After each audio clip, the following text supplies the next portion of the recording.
Hello everyone, welcome to Behavioral Finance video number 2. We already discussed the intro of behavioral finance. Now you may be aware of the fact that behavioral finance studies the psychology of financial decision making. Most people know that emotions affect investment decisions. So in other words, we can say that behavioral finance is the study of the influence of psychology on the behavior of investors or financial analysts or practitioners. It also includes the subsequent effects on the markets. That is, it focuses on the fact that investors are not always rational, have limits to their self control, and are influenced by their own biases. Let us have a look at the difference between standard finance and behavioral finance. Standard finance means classical finance or traditional finance. Okay. The first basis of difference between the standard finance and behavioral finance is risk. In standard finance, risk is objective. That is, it can be quantified, that it is measured by beta or standard deviation. But in behavioral finance says risk is subjective, that is, one person has different level of capacity for taking risk. It can't be objectively measured. The second point of difference is return. That is, standard finance states that there is a linear relationship between risk and return. That is, if risk increases, return will also increase. But behavioral finance states that there is an inverse relationship between perceived risk and perceived return. Not talking about actual risk and actual return. Here it is subjective. This perception means what? That is to interpret or regard something in a particular way, right?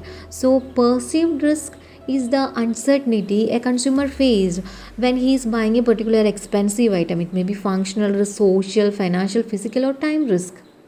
Similarly, for return also, he has some perception regarding his financial return or cash flows that he will receive from his investment, right?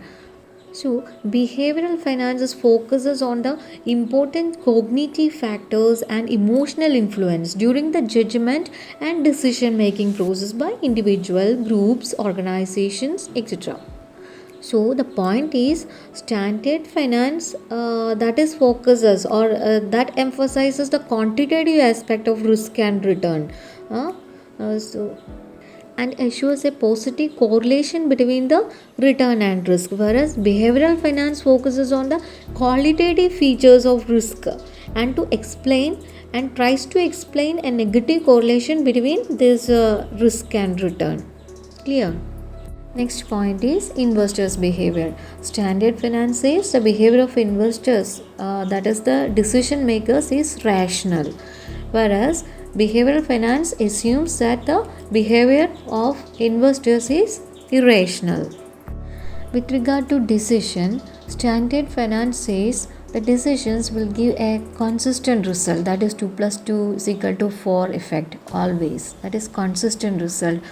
On the other hand, in behavioral finance, decisions will be inconsistent, that is maybe cognitive factors or emotional influences may intervene while taking the decisions by human beings.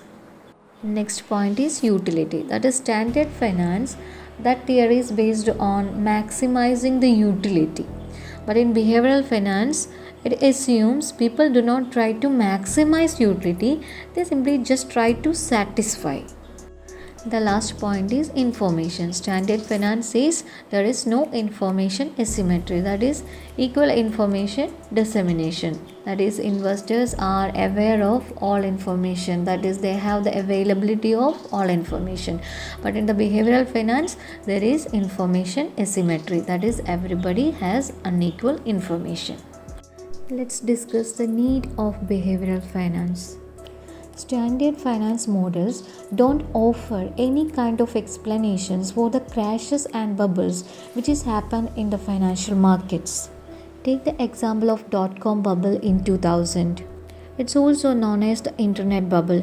It was a stock market bubble caused by the extreme speculations in internet related companies in the late 1990s. Secondly, take the example of global financial crisis of 2007-8.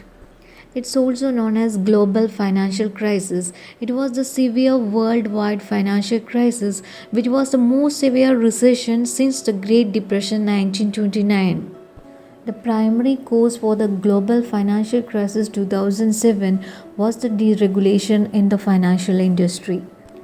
And the worst economic disaster, that is the Great Depression of 1929, it occurred despite the efforts of the Federal Reserve and US Department of the Treasury.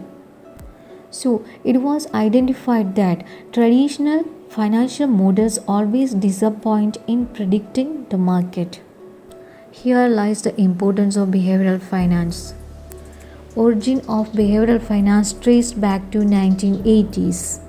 Daniel Kahneman, who is known as the father of behavioral finance, and secondly Amos Tversky, who gave the most important theories of behavioral finance, which is called the prospect theory in the year 1979, are the important contributors in this field.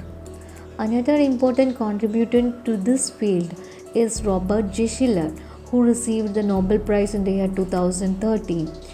In his book called Irrational Exuberance, he predicted the global financial crisis of 2007 and warned the world. These are the important concepts and theories of behavioral finance. This prospect theory, disposition effect, mental accounting, anchoring bias, bandwagon bias, hindsight bias, nudge theory, and endowment bias. We would be discussing each theory one by one in the coming videos related to behavioral finance. Thank you for watching the video.